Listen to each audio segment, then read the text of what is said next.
Hello friends, welcome to my YouTube channel M study point. आज हम science की एक क्लास लेके आए फिर से, और उसमें हम साइंस के इम्पोर्टेंट क्वेश्चन हैं जो प्रीवियस ईयर क्वेश्चन भी इनमें बहुत कुछ हैं, ठीक है। और जो हर एग्जाम में एक दो क्वेश्चन इनमें से पूछे जाएंगे और पूछे जाते हैं, ठीक है। पहले देखो, दूरी मापने की सबसे बड़ी इकाई क्या है, ठीक है। दूरी मापने की सबसे बड़ी इकाई क्या है? पारसेक। दूरी मापने की सबसे बड़ी इकाई क्या है? पारसेक है। और प्रकाश वर्ष भी एक दूरी का मात्रक है, ठीक है। और एक पारसेक में कितना मान होता है? एक पारसेक का मान होता है 3.08 इंटू 10⁶ मीटर। तो एक पारसेक का मान कितना हो गया? 3.08 इंटू 10⁶ मीटर, ठीक है। तो क्या हो गया? पहला क्वेश्चन क्या है? दूरी मापने की सबसे बड़ी इकाई क्या है या मात्रक क्या है? पारसेक है। एक पारसेक का मान होता है 3.08 इंटू 10⁶ मीटर, और प्रकाश वर्ष भी एक दूरी का मात्रक है, ये नोट कर लेना, ठीक है। आगे देखो, सेकंड क्वेश्चन, एम्पियर, कैंडिला, वाट किसकी इकाई है? इनका मात्रक क्या है, ठीक है। तो एम्पियर हो गया विद्युत धारा का, एम्पियर विद्युत धारा, कैंडिला ज्योति तीव्रता, और वाट शक्ति पावर। और अन्य देखो, जैसे कूलाम का क्या होता है? कूलाम का आवेश और दाब, पास्कल, और कार्य ऊष्मा ऊर्जा, इन तीनों का भी जूल होता है। और प्रतिरोध का ओम होता है, ठीक है। एम्पियर का विद्युत धारा, कैंडिला ज्योति तीव्रता, वाट शक्ति, कूलाम आवेश, दाब पास्कल, और कार्य ऊष्मा ऊर्जा का जूल, और प्रतिरोध का ओम हो गया, ठीक है। आगे देखो, अभी एक अश्व शक्ति में कितने वाट होते हैं? ये क्वेश्चन बहुत बार पूछा जाता है एग्जाम में। एक अश्व शक्ति में कितने वाट होते हैं? 746 वाट होते हैं। और वाट किसका मात्रक है? शक्ति का मात्रक है। आगे देखो, पृथ्वी के गुरुत्वीय त्वरण जी का मान कितना होता है? पृथ्वी के गुरुत्वीय त्वरण जी का मान कितना होता है? 9.8 मीटर प्रति सेकंड स्क्वायर मान होता है। और पृथ्वी के ध्रुवों पर जी का मान अधिकतम होता है, याद रखना, पृथ्वी के ध्रुवों पर जी का मान अधिकतम होता है। जैसे मतलब कि देखो, ये पृथ्वी तल है, और पृथ्वी तल से ऊपर जाएंगे तो जी का मान घटेगा, और गहराई में जाएंगे, डी गहराई में जाने पर भी जी का मान घटता है। क्वेश्चन आता है कि पृथ्वी ध्रुवों पर जी का मान सर्वाधिक होता है, एक तो ये, और पृथ्वी तल से h ऊंचाई पर जाने पर जी का मान घटता है, और डी गहराई में जाने पर भी जी का मान घटता है। और पृथ्वी की भूमध्य रेखा विषुवत रेखा पर जी का मान न्यूनतम होता है। अधिक कहाँ होगा? पृथ्वी के ध्रुवों पर जी का मान सर्वाधिक होता है। और गुरुत्वीय त्वरण का मान कितना था? 9.8 मीटर प्रति सेकंड स्क्वायर। आगे देखो, ग्रह की गति से संबंधित नियम किसने प्रतिपादित किया था? ग्रहों की गति से संबंधित नियम किसने प्रतिपादित किया था? केपलर ने। 3 नियम दिए थे इसने, केपलर ने, ठीक है। आगे देखो, ध्वनि ऊर्जा को विद्युत ऊर्जा में कौन सा उपकरण परिवर्तित करता है? इनमें से एक दो क्वेश्चन ऐसे एग्जाम में आपको जरूर मिलेंगे। देखो, ध्वनि को विद्युत में, ये ध्वनि है, ध्वनि को विद्युत में कौन? माइक्रोफोन। ध्वनि को विद्युत में माइक्रोफोन चेंज करता है। जैसे मतलब कि जो सॉन्ग आते हैं, या फिर आजकल ऑनलाइन सिस्टम चल रहा है, वो पढ़ाते हैं माइक्रोफोन, वो एक माइक्रोफोन, वो वॉइस है ना, अपन फ़ोन में सुनते हैं, ठीक है, वो ध्वनि को विद्युत में बदलते हैं। और एक है इसमें विद्युत ऊर्जा को ध्वनि में, विद्युत को ध्वनि में लाउड स्पीकर बदलता है।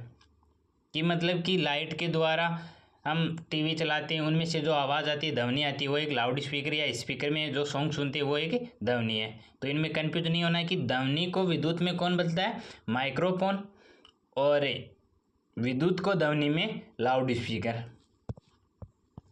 आगे देखो, यांत्रिक ऊर्जा को विद्युत ऊर्जा में कौन सा उपकरण परिवर्तित करता है? यांत्रिक को विद्युत में डायनेमो, जनरेटर। क्यों? इसमें हम जनरेटर में तेल डालते हैं, और तेल डालने के बाद हमें विद्युत मिलती है, ठीक है। डायनेमो या जनरेटर बोलते हैं, यांत्रिक को विद्युत में डायनेमो या जनरेटर। सेकंड देखो, विद्युत को यांत्रिक में विद्युत मोटर। विद्युत को यांत्रिक में विद्युत मोटर बदलता है। अगला देखो, पृथ्वी के लिए प्लायन वेग का मान कितना होता है? मोस्ट क्वेश्चन है। पृथ्वी के लिए प्लायन वेग का मान कितना होता है? 11.2 किलोमीटर प्रति सेकंड। 11.2 किलोमीटर प्रति सेकंड। अब प्लायन वेग क्या होता है? प्लायन वेग वह वेग जिस वेग से किसी वस्तु को ऊर्ध्वाधर फेंके जाने पर वह वस्तु गुरुत्वीय क्षेत्र से बाहर निकल जाए। सीधी सी बात है, यदि कि कोई वस्तु को हम ऊपर फेंकेंगे और गुरुत्वीय क्षेत्र से बाहर निकल जाती है, उसे हम प्लायन वेग कहते हैं और वो वापस लौट के नहीं आती है। ठीक है, तो प्लायन वेग, पृथ्वी के लिए प्लायन वेग 11.2 किलोमीटर प्रति सेकंड और चंद्रमा के लिए प्लायन वेग होता है 2.4 किलोमीटर प्रति सेकंड। ठीक है, 2.4 किलोमीटर प्रति सेकंड ये हो गया चंद्रमा के लिए प्लायन वेग, और पृथ्वी के लिए प्लायन वेग 11.2 किलोमीटर प्रति सेकंड। आगे देखो, दाब का मात्रक क्या है? पास्कल। अभी देखा है हमने, दाब का मात्रक पास्कल। और वायुमंडलीय दाब को किस में मापा जाता है? किसके द्वारा मापा जाता है? बैरोमीटर के द्वारा। आगे तो, जल का अधिकतम घनत्व कितने तापमान पर होता है? जल का अधिकतम घनत्व 4 डिग्री सेंटीग्रेड पर। ठीक है, जल का अधिकतम घनत्व 4 डिग्री सेंटीग्रेड पर होता है। लालटेन या लैंप की बत्ती में तेल का ऊपर चढ़ना किसका उदाहरण है? केशिका तव। ठीक है, केशिका तव का है लालटेन या लैंप की बत्ती में तेल का ऊपर चढ़ना। जैसे हम तौलिया को देखें, यदि तौलिया को नीचे से भिगोएंगे तो वो पूरा तौलिया पानी से गीला हो जाएगा। क्यों? केशिका तव के कारण ये पानी ऊपर चढ़ जाता है। इसी प्रकार लालटेन तेल की बत्ती में भी तेल का ऊपर चढ़ जाना केशिका तव का एक उदाहरण है। आगे देखो, पानी में तेल छिड़कने पर उसका पृष्ठ तनाव बढ़ जाता है या कम हो जाता है? पानी में तेल छिड़कने पर उसका पृष्ठ तनाव बढ़ जाता है या कम हो जाता है? ये किस कारण होता है? ये पृष्ठ तनाव के कारण होता है। और क्या होता है? कम हो जाता है। पानी में तेल छिड़कने पर उसका पृष्ठ तनाव बढ़ जाता है या कम हो जाता है? कम हो जाता है। पानी के अंदर तेल डालेंगे तो उसका पृष्ठ तनाव कम हो जाएगा, जिसके कारण मच्छर हैं उनके लार्वा वो डूब जाएंगे और वो मर जाएंगे। पृष्ठ तनाव कम होगा तो मच्छर उसमें डूब जाते हैं। अगला देखो, वायु में ध्वनि की चाल कितनी होती है? वायु में ध्वनि की चाल 332 मीटर प्रति सेकंड होता है। ये बुक में लिखा हुआ है कि 332 मीटर प्रति सेकंड होता है, लेकिन ऑनलाइन देखेंगे, नेट पे देखेंगे तो 344 या 343 मीटर प्रति सेकंड आता है। और सर्वाधिक वायु में ध्वनि की चाल सर्वाधिक कहाँ होती है? ध्वनि की चाल सर्वाधिक ठोस में होती है। ध्वनि की चाल सर्वाधिक ठोस और निर्वात में शून्य होती है। ठीक है, और ध्वनि के लिए मुख्य बात है, ध्वनि के लिए माध्यम होना आवश्यक है। बिना माध्यम के लिए ध्वनि नहीं होती है। और ठोस में सर्वाधिक ध्वनि होती है और निर्वात में शून्य होती है। आगे देखो, प्रकाश की चाल सर्वाधिक होती है। प्रकाश की चाल सर्वाधिक किस में होती है? निर्वात में होती है।